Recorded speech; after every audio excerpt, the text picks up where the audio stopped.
1,000 years ago, men believed that the Earth was flat.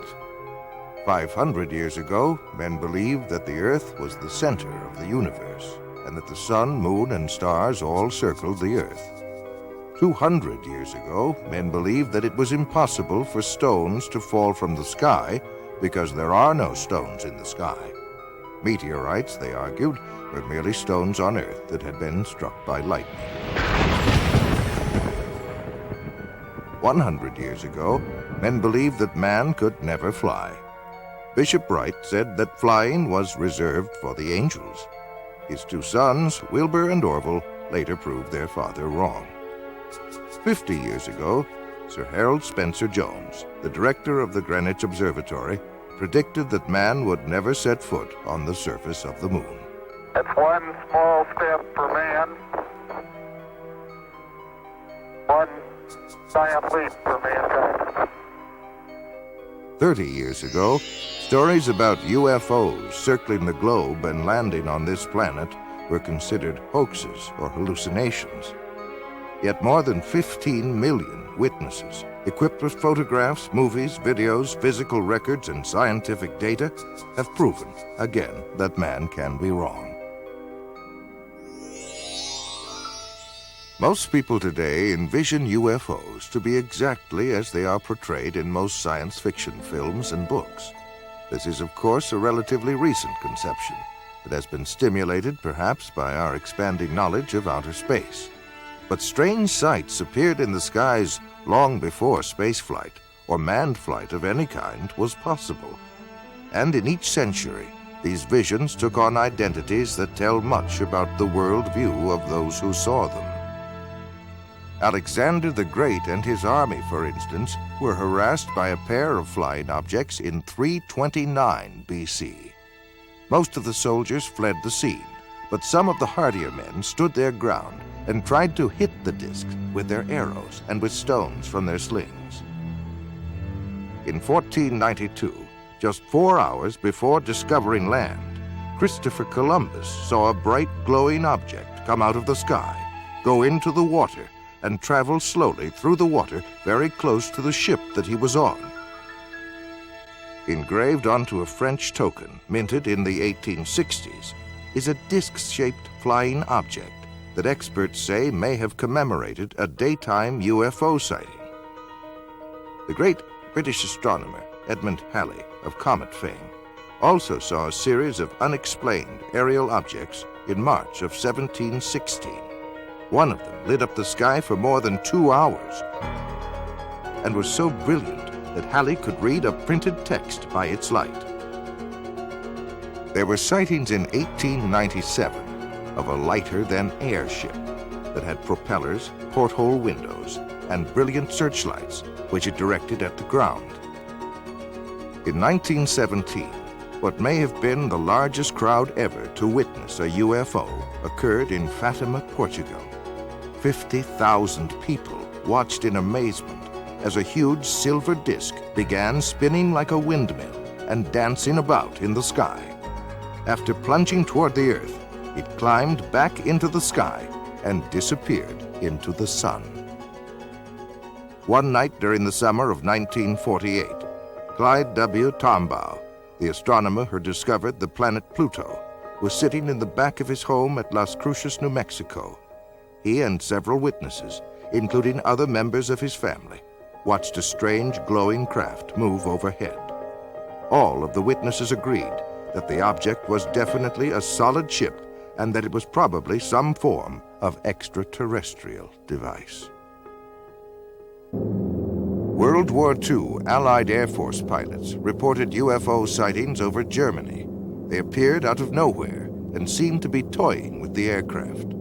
Military pilots termed them Foo fighters, Foo being the French word for fire. Retired Air Force Major Paul Deutsch describes an encounter with his crew over Japan.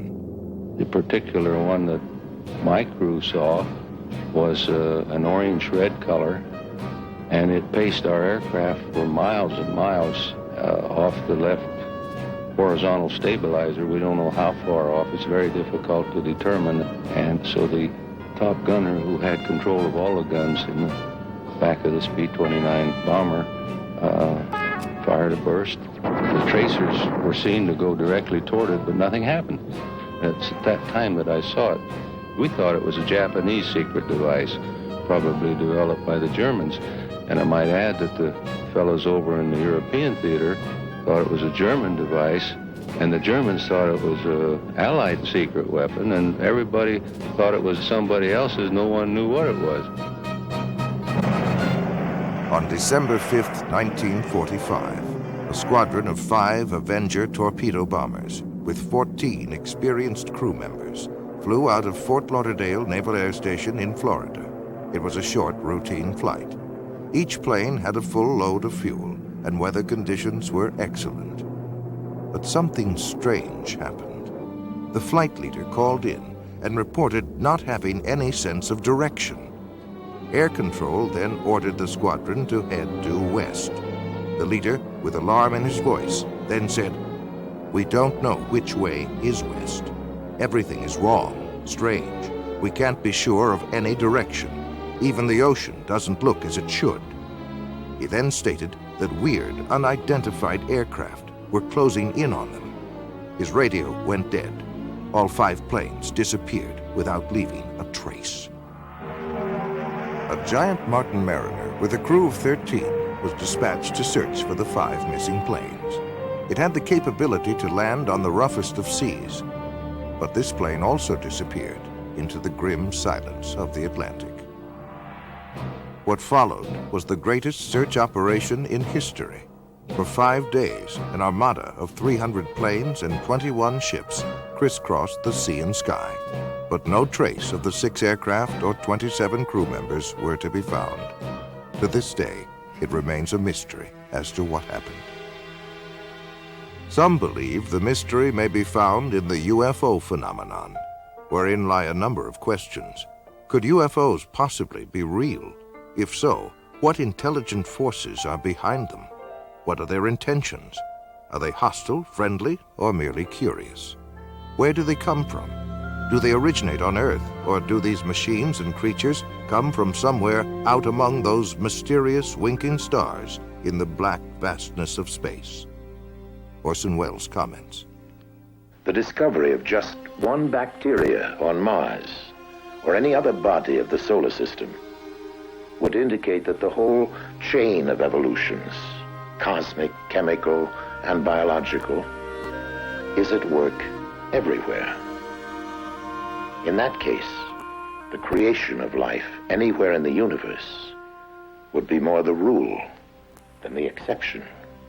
In that case, there may be other intelligent civilizations capable of communicating with us.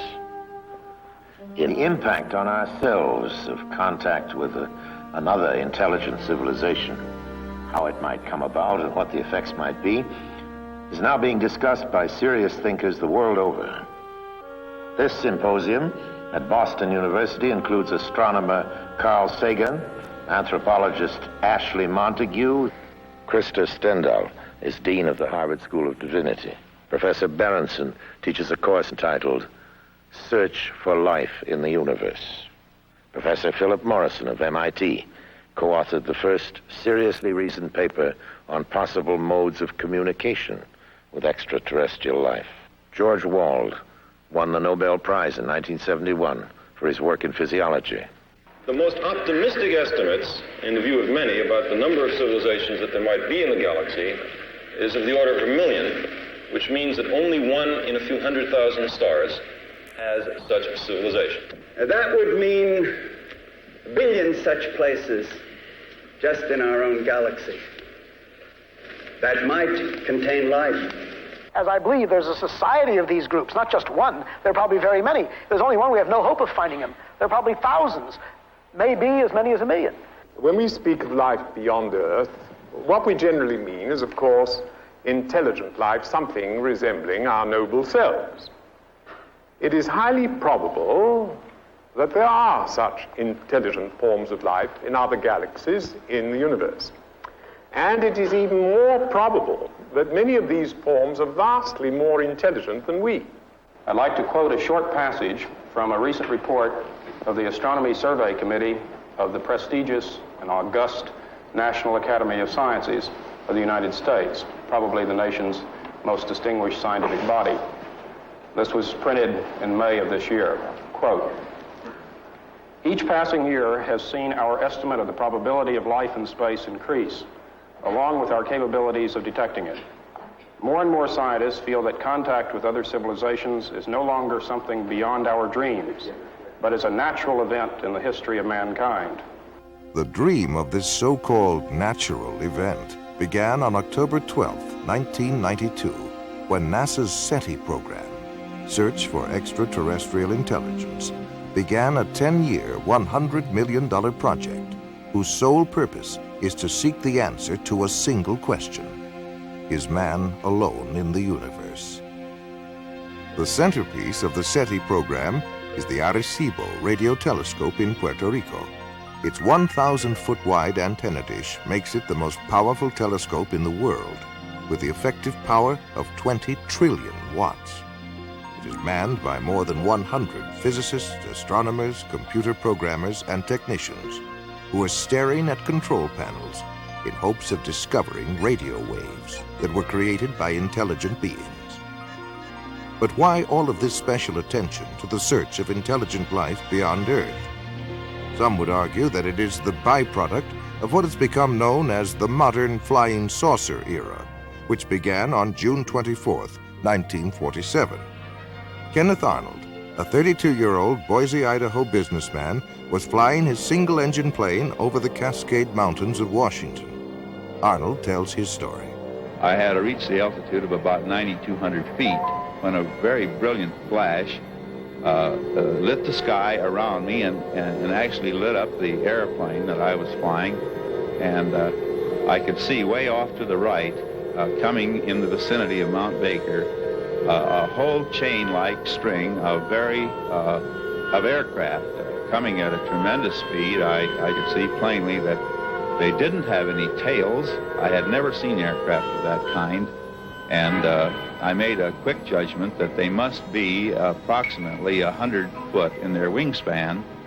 And the first unit or first craft flew at a higher altitude than the last. And of course, this is completely reversed from our normal flight patterns.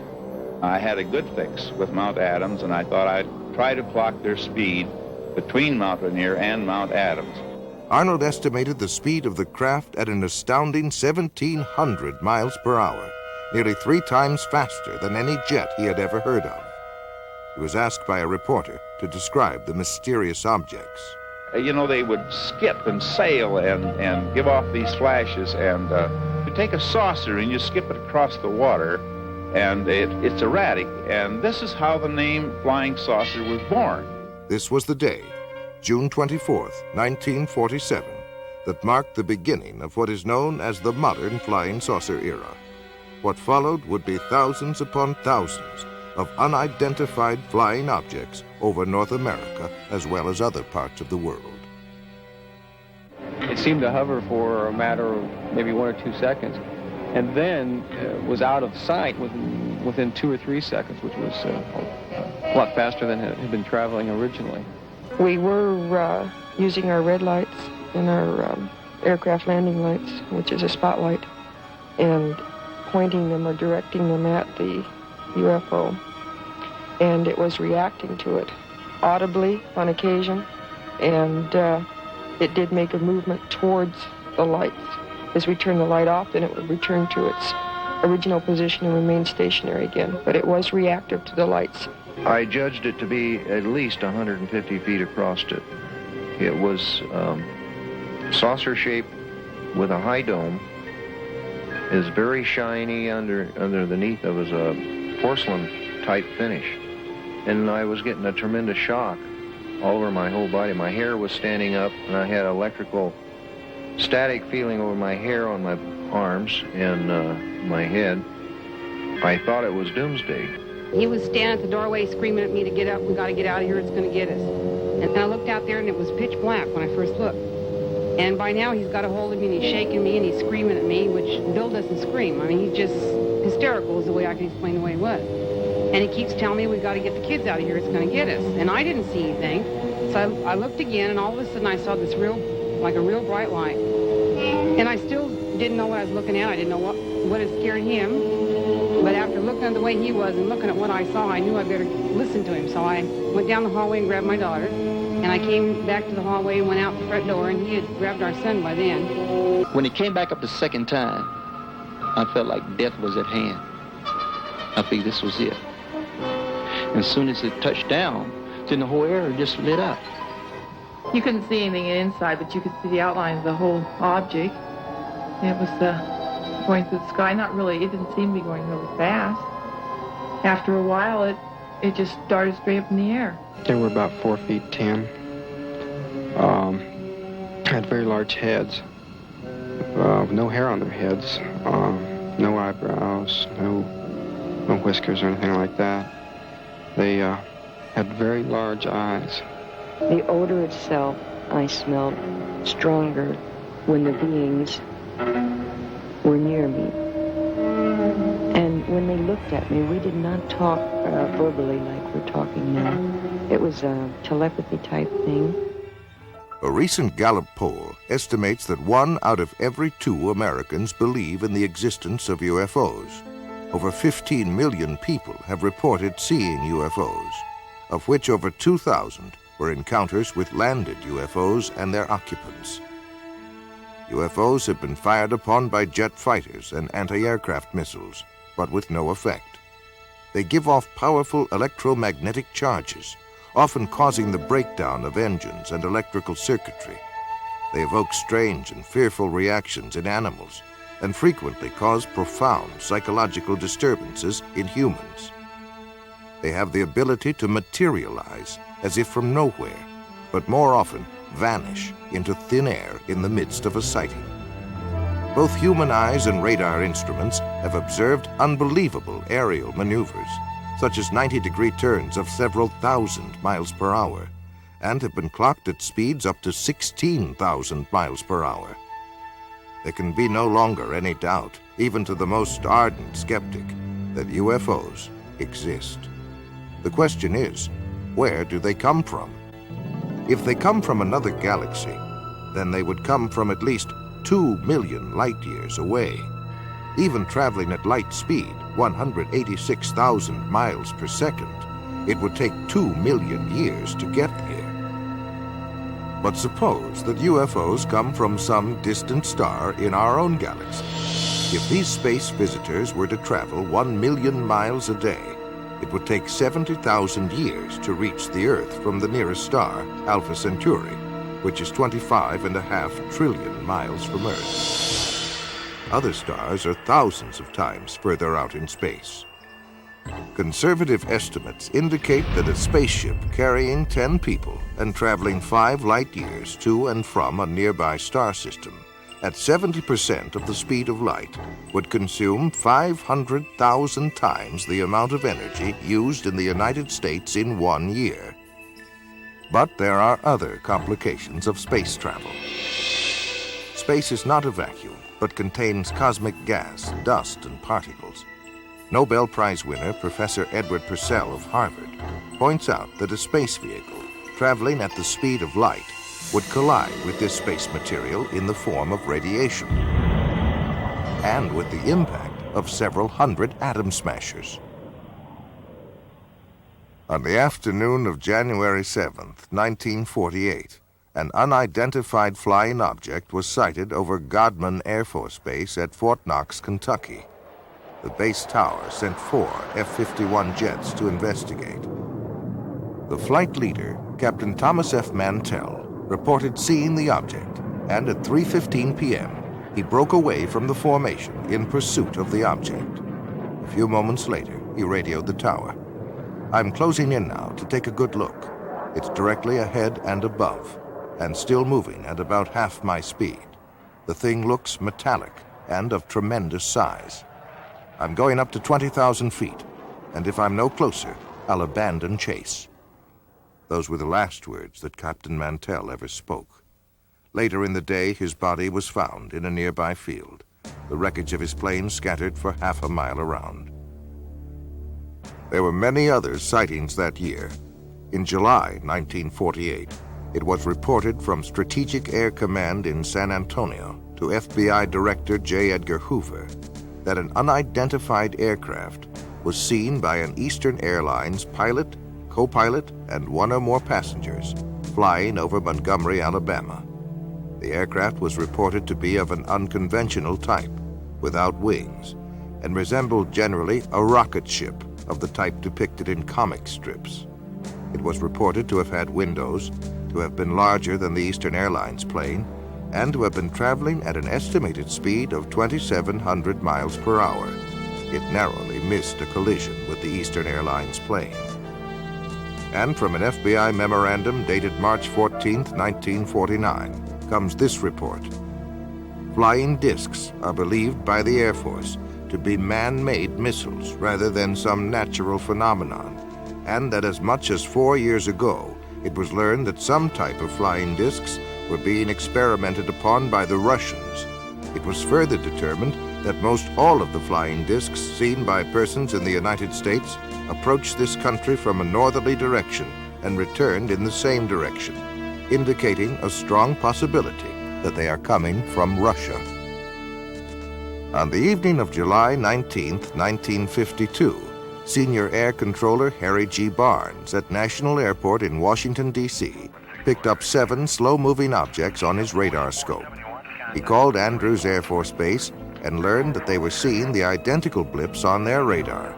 A pair of F-94 Air Force jets were soon searching the skies over Washington, where they found nothing. As soon as the jets departed, the blips reappeared on radar screens and remained there until daybreak. A week later, Harry Barnes picked up 10 more objects on radar. Andrews Air Force Base confirmed that the same unknown objects were on their radar scopes as well.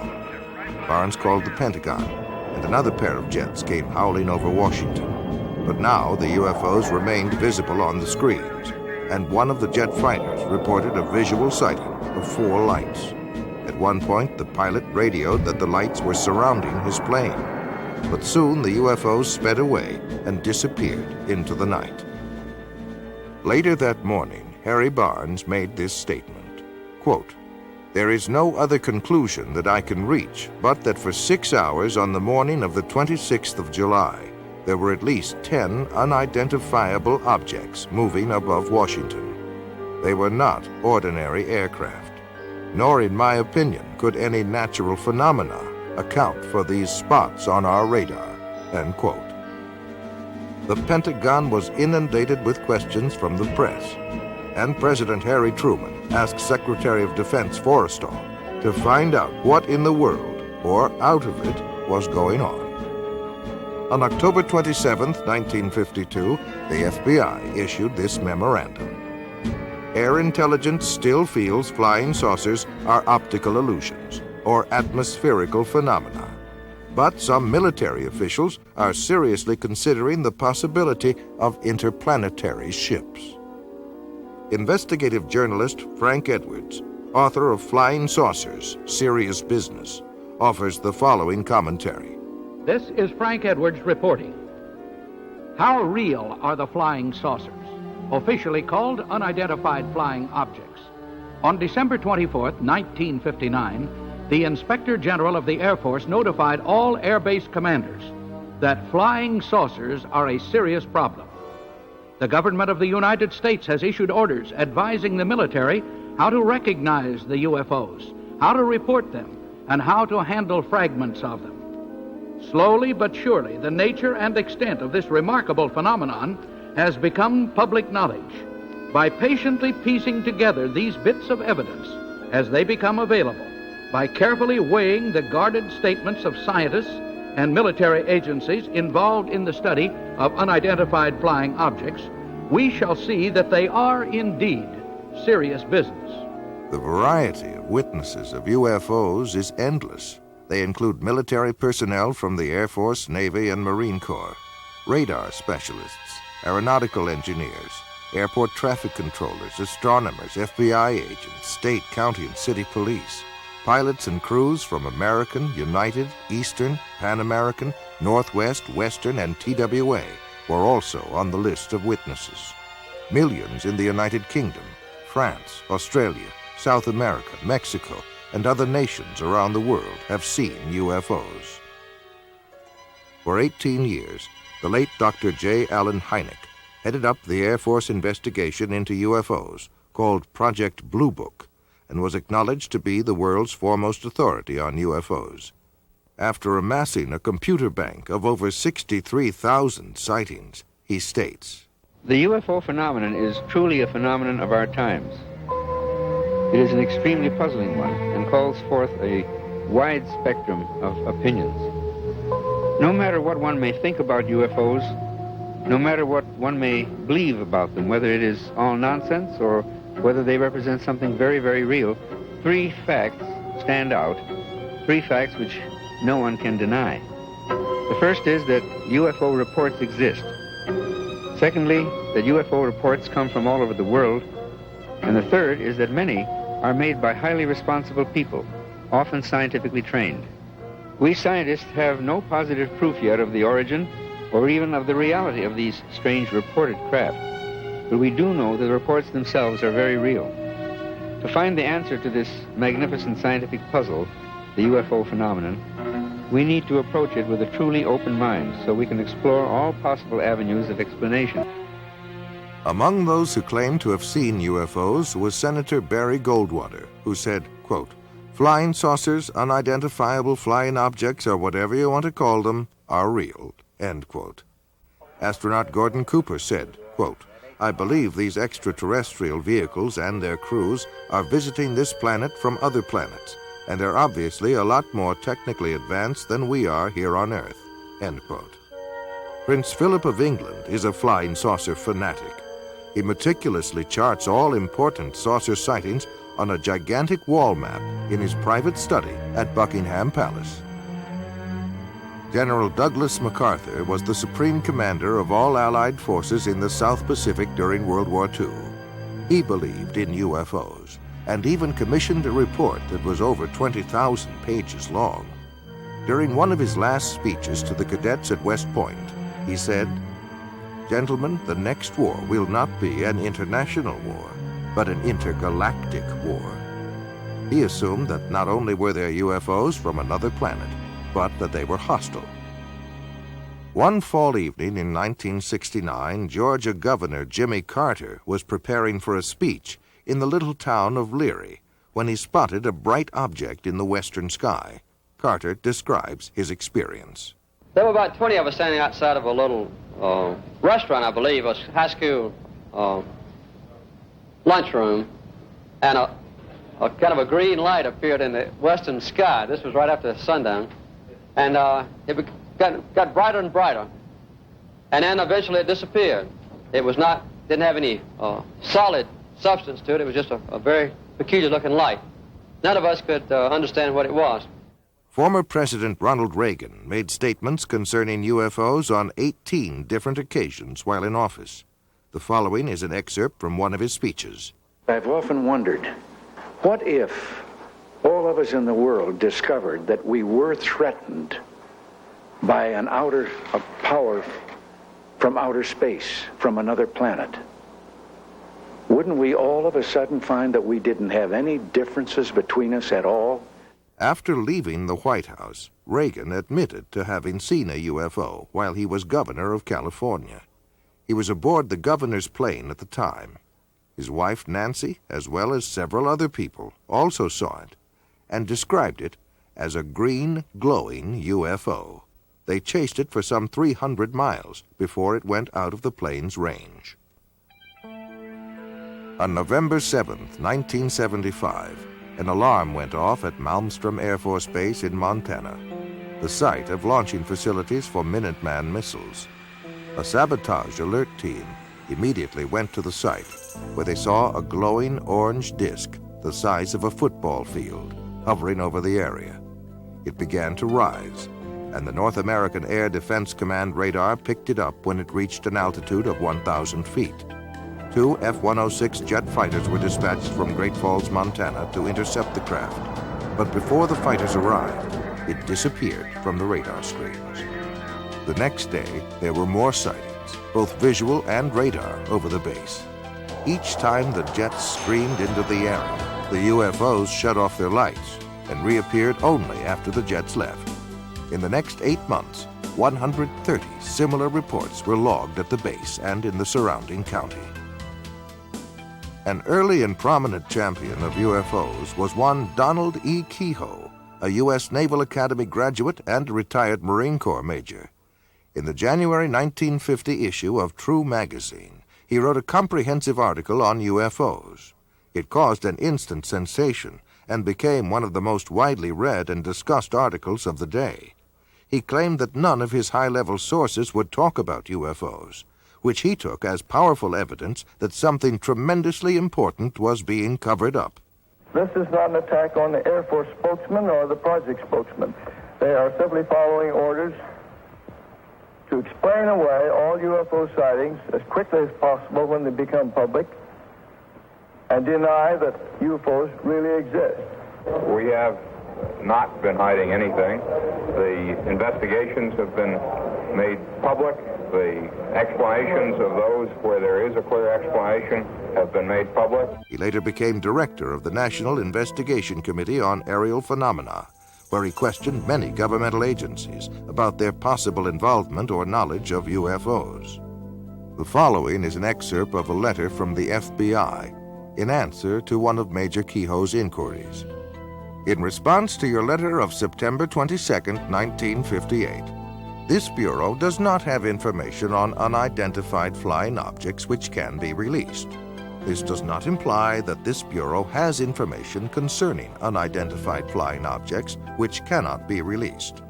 Possible communications with extraterrestrial vehicles from another planet, should the unidentified flying object prove to be an extraterrestrial, is not a function of the Federal Bureau of Investigation.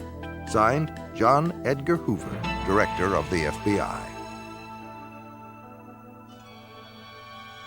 There are 6 distinct categories of sightings. Close encounters of the first kind refers to a mere sighting of an unidentified flying object. Close encounters of the second kind includes both the sighting of a UFO as well as tangible proof of the craft having been there, such as marks on the ground, the scorching of grass, or the interference of electrical circuits. Close encounters of the third kind is the direct confrontation with a space being or entity sometimes called a humanoid. Close encounters of the fourth kind involved alleged abductions by UFOs, where people claim to be involuntarily taken on board a UFO, usually for experimental purposes. Close encounters of the fifth kind involve contactees, or those persons who claim to be in personal contact with UFO entities, usually through metaphysical or occult means. Close encounters of the sixth kind include injuries or deaths resulting from a UFO close encounter.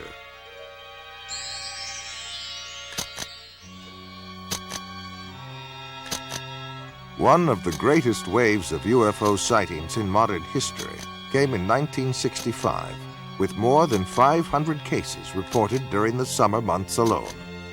One such case was near Ann Arbor, Michigan, where 50 people and 12 police officers in 3 counties reported having seen objects flashing across the pre-dawn skies. That evening, 87 female students at Hillsdale College near Ann Arbor watched an object flying around and flashing bright lights for a period of about 4 hours. Life magazine said, "Call them what you will, flying saucers, unidentified flying objects, or optical illusions, they are back again and seen by more people than ever before." Last week, the manifestation seemed almost to have reached the proportions of an invasion. In Washington, House Minority Leader Gerald Ford called for a full-blown investigation. Thus, the first congressional hearings on UFOs began as a closed-door session on April 5, 1966. Their conclusion was that a major university be given the job of researching the UFO phenomena. The job was given to the University of Colorado, and Edward Condon, professor of physics, would serve as chairman of the group. After much research, a 1,465-page report was completed by 36 authors at a cost of more than $500,000. The report was summed up under the section titled Conclusions and Recommendations. It states, "Our general conclusion is that nothing has come from the study of UFOs in the past 21 years that has added to scientific knowledge. Careful consideration of the record leads us to conclude that further extensive study of UFOs probably cannot be justified in the expectations that science will be advanced thereby." On April 17, 1966, Sheriff's Deputies Dale Spower and Wilbur Neff had just investigated an accident when they noticed a glowing object about 1,000 feet above the ground in eastern Ohio. They then began pursuit at speeds of nearly 90 miles an hour. The third officer, Wayne Houston, was listening to their radio and joined the chase. 85 miles later, they pulled into a service station for refueling, where they met patrolman Frank Panzanella, who had also been tracking the UFO. The officers all stood together, watching the object hover to the east. At that point, the object shot upward at great speed and disappeared. Project Blue Book was called in to investigate. The official Air Force version was that at least 5 experienced police officers, one of them a veteran air crewman, had conducted an hours-long high-speed chase of the planet Venus. For more than 20 years, from 1948 through 1969, the United States Air Force was in charge of investigating UFO reports. The first study, established in 1948, was called Project Sign. Its conclusions were that UFOs were real and estimated them to be interplanetary craft. The Pentagon rebuked the report, calling it science fiction fantasy. The next report, called Project Grudge, was established in early 1949 and would proceed in secrecy. The critics of this investigation complained that the Air Force wanted to control all research on UFOs and that its mandate seemed to deny or explain away all sightings. Project Grudge did not last long and was officially dissolved in December of 1949. However, there had been many recent UFO sightings in New Mexico, so the Air Force launched a new study known as Project Twinkle.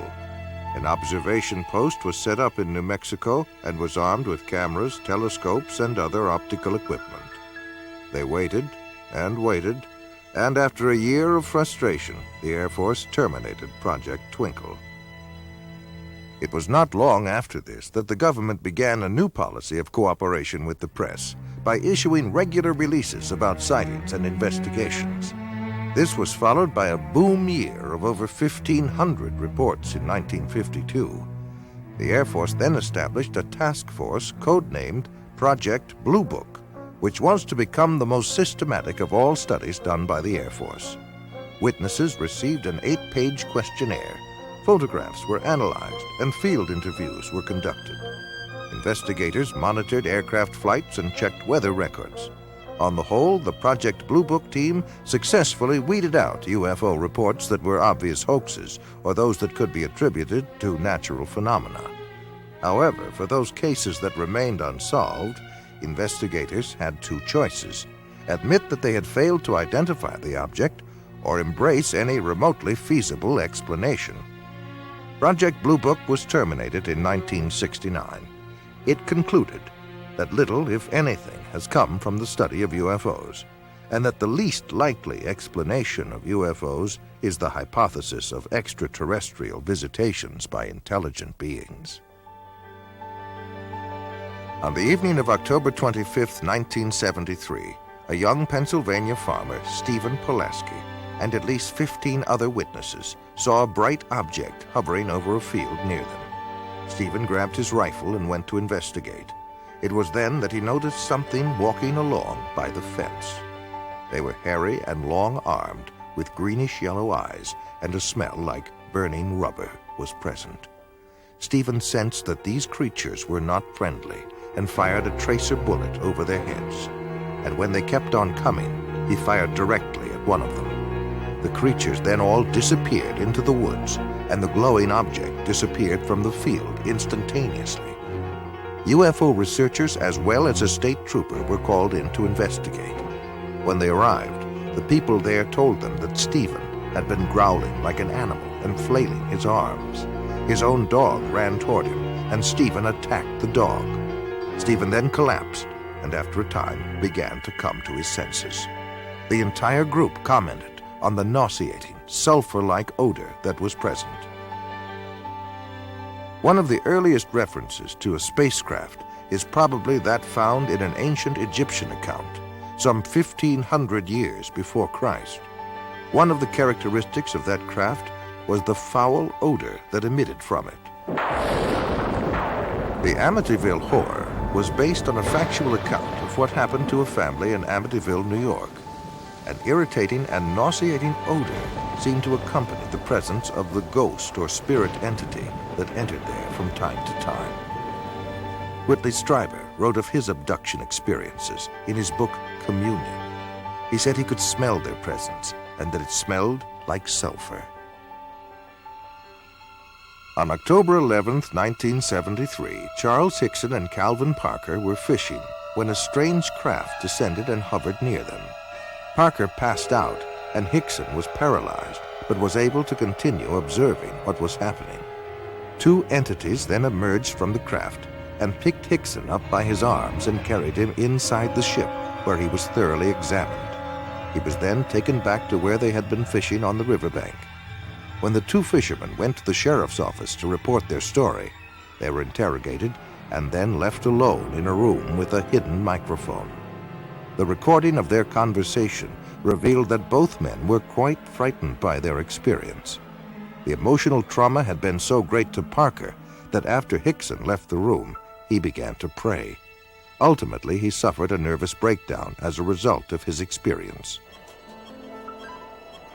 In the spring of 1959, UFOs brought panic to Soviet radar and Air Force personnel by hovering and circling for more than 24 hours above Sverdlovsk, headquarters of a tactical missile command. Red fighter pilots were ordered airborne to chase the UFOs away, but later reported that the alien objects easily outmaneuvered their jets and zigzagged to avoid their machine gun fire. The Russian spacecraft Salyut-6 returned to Earth in 1978 after 96 days in orbit. They told of a formation of UFOs which trailed them closely for 3 complete orbits around the globe. One of their cameras captured 20 minutes of incredible motion picture footage of this encounter. According to a previous mutual agreement, the Russians forwarded copies of the film to the United States to be analyzed. Unofficial statements from NASA state that it is the best motion picture footage ever filmed of UFOs. The foremost Russian authority on UFOs, Dr. Felix Zeigel, contends that UFOs may have frightened, harassed, and possibly even killed Russian cosmonauts on their missions. T-minus 25 seconds. 20 seconds and counting. T-minus 15 seconds. Guidance is internal. 12, 11, 10, 9. Ignition sequence start. 6.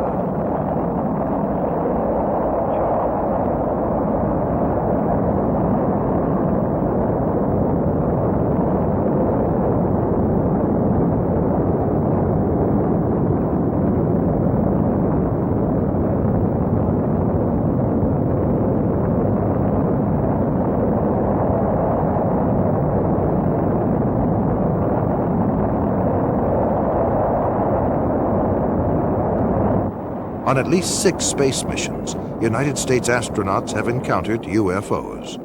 Journalist Frank Edwards records the following incident. As Major Cooper was making his final orbit of the Earth in May of 1963, he was approaching Perth, Australia. Suddenly, Major Cooper radioed down to the tracking station that he was being approached by a greenish glowing disk with a faint red glow on one side. It was traveling east to west, which no man-made satellite does. 200 persons at the tracking station watched the object on the gear there. They saw it approach Cooper. Then it veered away from him and sped on out into space. It was only the first of many such cases. Every American astronaut since Gordon Cooper has also been approached by unidentified flying objects. And each time the UFOs come closer to the astronauts, and each time they remain a little longer. In 1965, Major Edward McDivitt photographed one of these objects near the capsule in which he was orbiting the Earth over the Pacific Ocean. And the photograph, as released by the National Aeronautics and Space Administration, clearly shows a bright egg-shaped thing which leaves a visible trail from its propulsion system. The more we study the evidence that is being assembled all over the Earth, the more inescapable the conclusion that man had best prepare himself for the greatest event in human history, the realization that we are about to contact or to be contacted by sentient beings from elsewhere in the universe. The late General Douglas MacArthur said that this confrontation would be the greatest challenge man ever had to face. Are we ready for it when and if it comes? Frank Edwards reporting. Gemini 5, 10, and 11 have all had similar encounters. So convinced was astronaut Edgar Mitchell of the existence of UFOs that he retired from the U.S. space program to devote full time to UFO investigation. During our first mission to the moon, Mission Control recorded the following broadcast of strange noises that were heard on the Apollo 11 spacecraft.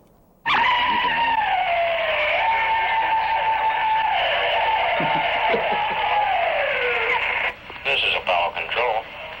Still no explanation. The weird noises emanating from Apollo 11, if indeed it is from Apollo 11.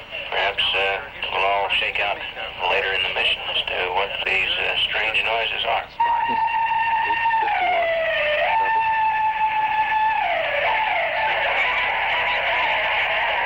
NASA says UFOs have reportedly dogged the U.S. space program since the very beginning.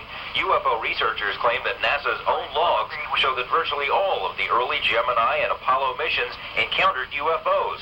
NASA has explained most of these sightings as space debris or solar flares, but some of its own astronauts have disagreed. UFO sightings have been reported by James Lovell, James McDivitt, Wally Schirra, Deke Slayton, Gordon Cooper, and others. In March 1989, some strange transmissions occurred during a space flight.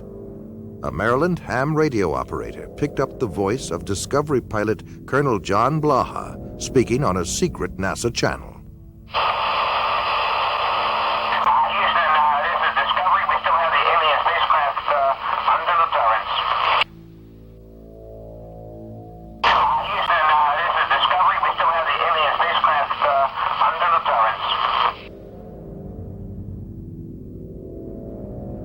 Dr. J. Allen Hynek explains one alternative theory that we might be dealing with something from another dimension. One of the most intriguing aspects of UFO sightings is their apparent isolation in space and time. Sightings are usually made in one place at a time and last for short periods, sometimes appearing out of nowhere and vanishing into nowhere. This is much more suggestive of a parallel reality than, let's say, visits from some faraway planet, in which case we might expect them to stick around for a while. The British journal Flying Saucer Review was established in 1955 and is widely recognized as the leading UFO publication in the world. It is authored by over 50 experts worldwide who conduct major UFO investigations. Yet an official statement by editor Gordon Creighton is most amazing. Quote, "There seems to be no evidence yet that any of these craft or beings originate from outer space." End quote. Close encounters of the fourth kind are by far the most frightening. Those who claim to have been abducted by aliens and taken against their will. Perhaps the most famous case was that of Betty and Barney Hill. Their story began on the night of September 19th, 1961. As they were returning to their New Hampshire home from a vacation in Canada. They saw a distant point of light which seemed to move erratically. As it moved closer, it became more intense. Betty Hill remembers. This craft left the top of the mountain, came out of the highway, and stopped in midair. Barney took the binoculars and started out of the car in an attempt to identify the craft. And as he did this, he saw a group of figures standing in the windows looking down at him. One was saying to him, "Don't be afraid. Keep looking. Keep looking. Stay there. Don't be afraid. No harm's going to come to you, but stay there." And the craft started to descend. And Barney ran back to the car, saying we had to get out of there. They were going to capture us. And we took off speeding down the highway. They made it home without further incident, but in the days and months that followed, they experienced nightmares, flashbacks, and extreme anxiety. They were also unable to account for more than 2 hours between the time they first encountered the UFO and the time they reached home. Where had the missing time gone? What had happened?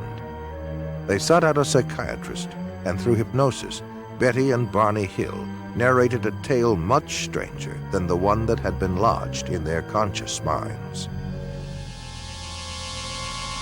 Barney put on the brakes. The car motor died. They separated, came up on each side, took us out, took us in a path through the woods, took us on board, gave us physical examinations. We were being kidnapped. Betty Hill remembers being able to offer a detailed description of her alien abductors. They were all shot. The leader, I would say, was my height, or just a little taller than I am, and I'm 5 foot.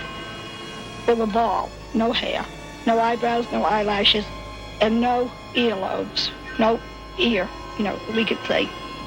Very large eyes, very small, flat nose, thin slit for men.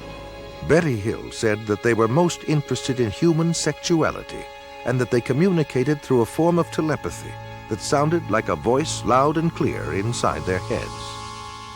Bud Hopkins has written several books on UFOs, including Missing Time and Intruders.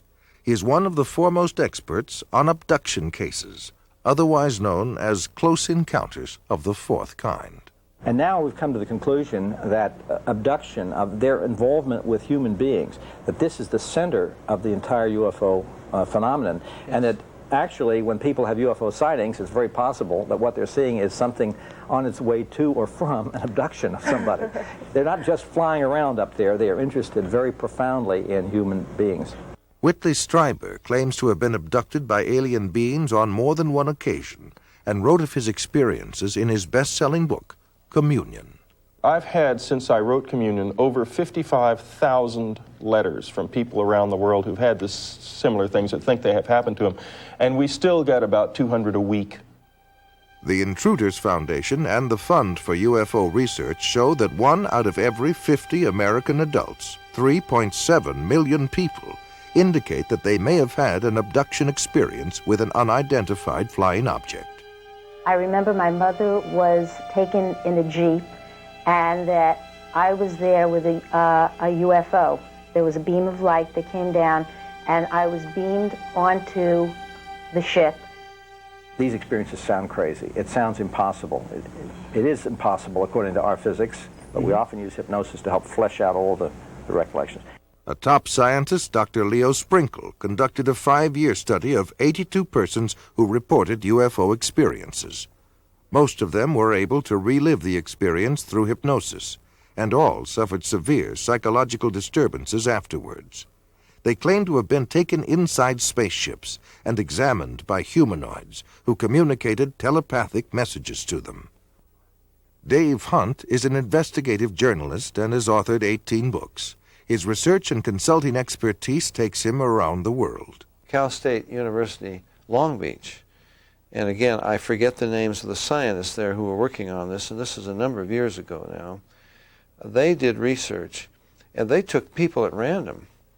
And unless you're going to say everybody's been abducted, they took people at random and who had no such idea, or no indication they'd ever been abducted. And they hypnotized them, took them into a deep state, then suggested that they were being approached by a UFO, asked them to describe it. Their description was the same as the others. They suggested you're being taken aboard, or what do the entities look like? And they came up with similar descriptions. And then when they're taken aboard, what's happening to you? Well, I'm getting a medical examination, you know, or... In his book, Secrets of the UFOs, ufologist Don Elkins made the following observation. I have found that some people can achieve the contact phenomenon simply by being hypnotized, and the same general message permeates over 90% of the millions of words received by thousands of people around the world. No one knows what hypnosis is. No one knows what goes on in the mind. It's an altered state of consciousness like yogis and witch doctors have been practicing. It loosens the normal connection between your spirit and your brain, and of course if the hypnotist can control you, make all kinds of suggestions, make you think things are happening that are not happening, make you think you have powers that you don't, experiences that you haven't, even implant memories. Other beings, if there are other minds out there, they could also do the same thing.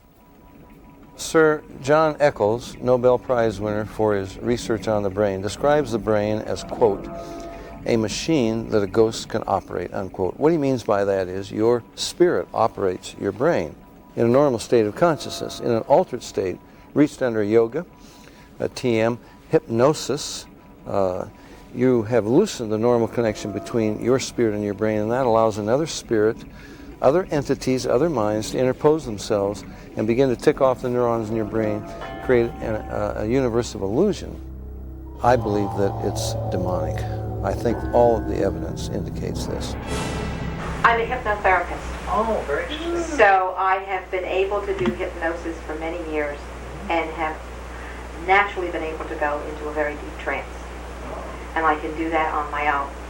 And that's really how it came about. I went to a course. I was always told that I would be a trance channeler, and I went, well, okay. Which is? Okay. Someone who is able to go into a trance and to allow spirits to speak through them. Okay. Some people claim that by allowing themselves to be put into an hypnotic trance, they are acting as a channeling device, in which the extraterrestrial being speaks through them. The following is an actual sampling of those messages. We come from the Interplanetary Confederation of Solar Systems, and our purpose is to aid our brother man on the planet Earth as the New Age dawns. The teacher that was known to you as Jesus was able to use many more of the abilities than the people of this planet. Unfortunately, man upon planet Earth has misinterpreted the meaning of this man's life. He was no different from any of you. He was simply able to remember certain principles. These principles may be realized by anyone at any time. It is only necessary that you avail yourself to our contact through meditation in order to begin to re-realize that which is rightfully yours, the truth of the creation and the truth of your position in it. Know ye not that ye are gods? We have been puzzled at times by the inability of the people in general of this planet to be awakened to this simple truth. We find that the state of hypnosis brought about by the evolution of thought of the people of this planet is so great that it is necessary for him to maintain a constant awareness of his spiritual nature with meditation. Man is now in the transitional period before the dawn of a new age. With peace, love, brotherhood, and understanding on man's part, he will see a great new era begin to dawn.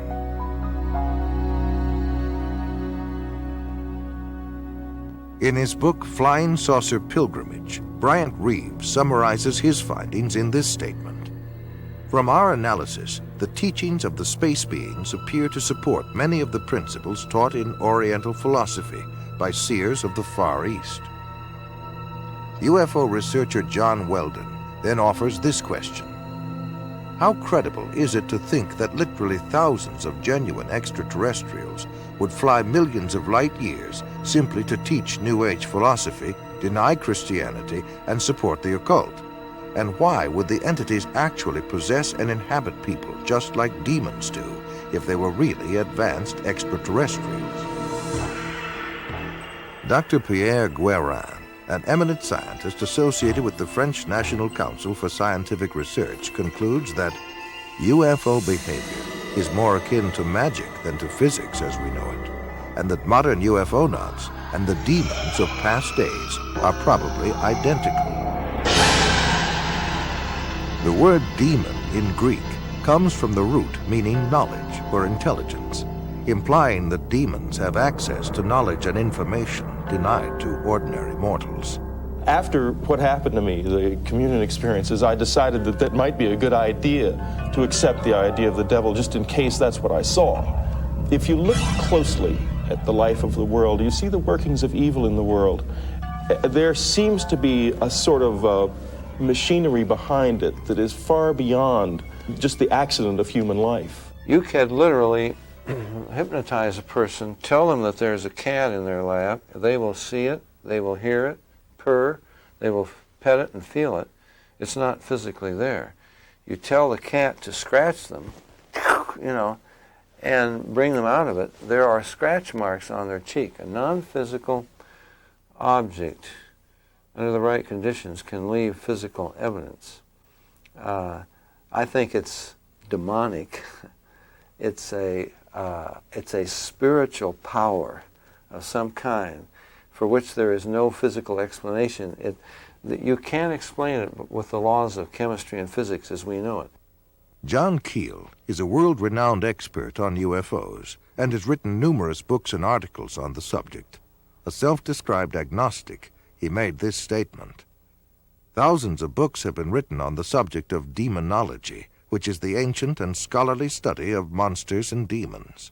The manifestations and occurrences described in this literature are identical to the UFO phenomenon. Victims of demonic possession suffer from the same medical and emotional symptoms as the UFO contactees." I would say I was assaulted by something from the unknown rather than possessed by it. I hope that I was never possessed by it, although there are those who might disagree with me. And I don't think it was something out of craziness. If it came out of my mind, it came out of a part of my mind that is universal to us all. Like Stryber, there are thousands of others who have also sensed something evil and demonic. Something is here, probing people, inspecting them, planting thoughts in their minds, and manipulating their bodies. I do know from different things that are still occurring within my body that I'm still being visited. I've been working on a project now where I'm allowing spirits in a haunted house to speak through me. In Close Encounters of the Third Kind, that first film that came out about UFOs, the house that the mother and little boy were living in, the toys began running around and screws unscrew them in the presence of UFOs. What the film was saying was the same people that run UFOs run haunted houses. And I would say that's absolutely true.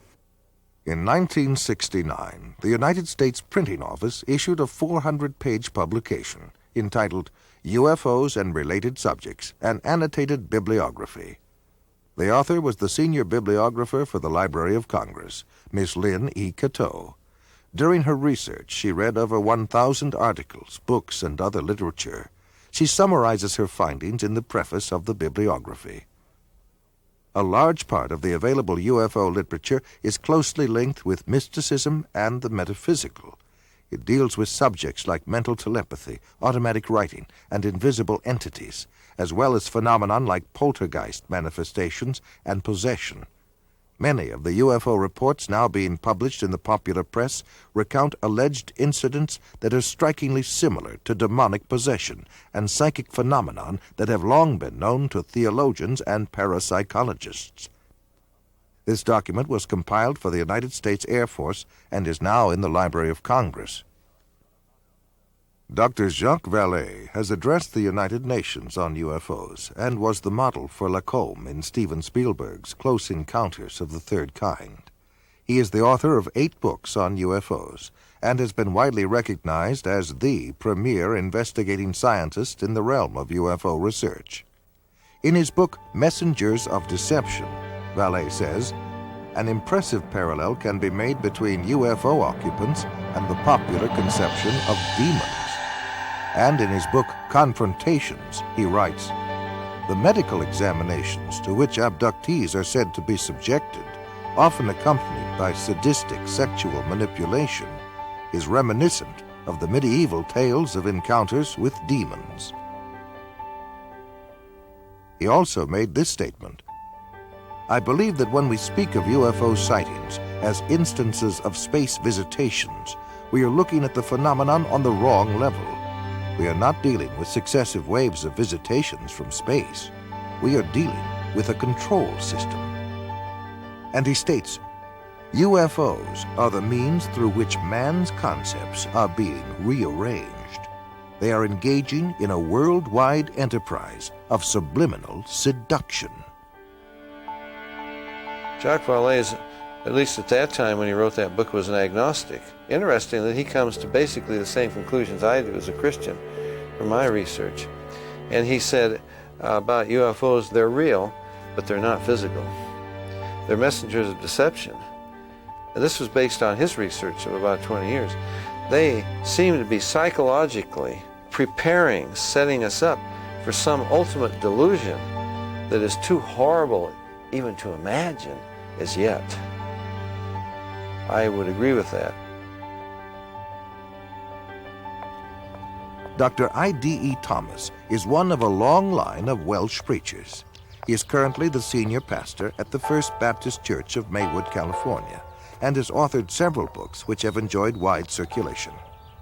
In his book, The Omega Conspiracy, Dr. Thomas explains the phenomenon of unidentified flying objects and offers an explanation that could identify the beings who operate them. As incredible as his explanation may sound, let us regard the ancient saying of Heraclitus, who 500 years before Christ said, "Because it is sometimes so unbelievable, the truth escapes becoming known." The answer to all this and the clue to this cosmic riddle may be found in the ancient book of Genesis. And back there in chapter 6, we are told of a very amazing and bizarre event. The sons of God saw the daughters of men and saw that they were beautiful, and they lusted after them. And then we read they married them and sired children from them. For the past 1,500 years, most scholars, including evangelical scholars, have interpreted the sons of God as the good sons of Seth, and the daughters of men as the wicked daughters of Cain. They've adopted that interpretation because the other one is so bizarre and outlandish. The ancient interpretation, and in my opinion the correct one, is that the sons of God were demonic beings or fallen angels, and that they came down to earth, they lusted after the daughters of men, they married them, and produced this amazing progeny, this hybrid progeny of the Nephilim. And the very word Nephilim does not mean giants. It comes from the root Nephal, fallen ones. The early Christian fathers in the first 4 centuries, men like Irenaeus, Tertullian, Ambrose, for 400 years they knew no other interpretation except that the sons of God were angelic beings. Josephus, the cosmopolitan Jewish historian, says the same thing. We read in the book of Job that when God laid the foundation of the earth, the sons of God shouted for joy. Obviously, the sons of God could not be human beings. Adam had not been created. If this was a case of just mixed marriages between good men and wicked women, it is surprising that God should have issued the fire of judgment that he did. God took this stern action of wiping out the human race. Now, the only family that were left intact in order to re-establish, repopulate the new world was the family of Noah. Noah, we are told, was perfect in his generations. The word perfect does not mean, in this case, morally perfect, because we know from the story of Noah, and especially what happened after the flood, that Noah was not perfect. What it means is like a lamb for the paschal sacrifice, that lamb had to be without blemish. physically pure, without blemish. So it seems was the case of Noah, the only family that remained uncontaminated from these strange beings that appeared from space. The only line that was pure and clean from God's standpoint to start a new world and a new civilization. Jesus said, "As in the days of Noah, so in the days of the coming of the Son of Man." Of all the patriarchs and prophets of the Old Testament, the key to prophecy above all others is Noah.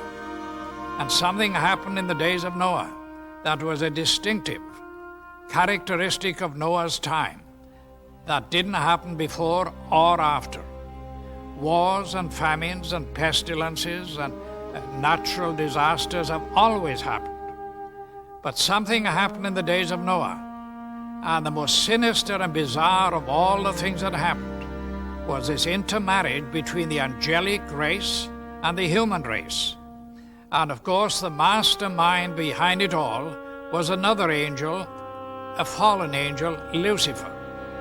Now we believe that as they came in those days, we may very well be on the edge of another invasion from outer space, that Satan will once again make another attempt, maybe the final assault on the human race, in order to wean men and women away from the worship of God.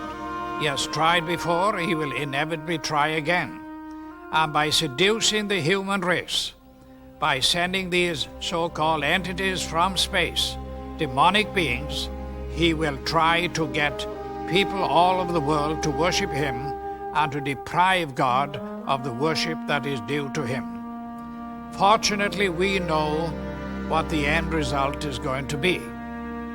But this final or omega assault that will come at the end of time may trigger the coming back of Jesus Christ to rescue his own. Satan has failed before, and the Bible predicts he will fail again. We are told quite emphatically in God's word that the kingdoms of this world shall become the kingdom of our God and of his Christ. Satan will make the attempt, but our God, greater is he that is in you than he that is in the world.